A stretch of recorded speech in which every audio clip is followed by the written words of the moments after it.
பூமியின் எல்லை எங்கும் உள்ளவர்களே, என்னை நோக்கி பாருங்கள், அப்பொழுது ரட்சிக்கப்படுவீர்கள்.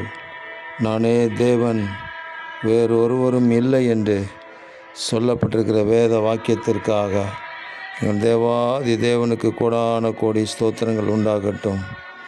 எங்களுக்காக கல்வாரி சிலுவையில் ஜீவன் கொடுத்த எங்கள் ஆண்டவராகிய இயேசுவே, நீரே எங்கள் தேவனும் இரட்சகரும் ஆண்டவருமாக இருக்கிறீர். உம்மை நாங்கள் நோக்கி பார்க்கிறோம். அவர்கள் அவரை நோக்கி பார்த்து பிரகாசம் அடைந்தார்கள் என்று வேத வாக்கியம் சொல்லுகிறபடி ஒவ்வொரு நாளும் நாங்கள் பிரகாசம் அடைந்து எழும்பி பிரகாசித்து உங்கள் நாமத்தை மகிமைப்படுத்த கிருபை தாருங்க. கையின் பிரயாசங்களை ஆசீர்வதிங்க. உம்முடைய நாமத்தினாலே நாங்கள் எழும்பி பிரகாசிக்க உதவி செய்வீராக. தேவரீர் இந்த கிருபைகளை தருகிறதற்காக உங்களுக்கு ஸ்தோத்திரம். இரட்சகர் இயேசு கிறிஸ்துவின் நாமத்தில் ஜெபிக்கிறோம் பிதாவே. ஆமேன், ஆமேன், ஆமேன்.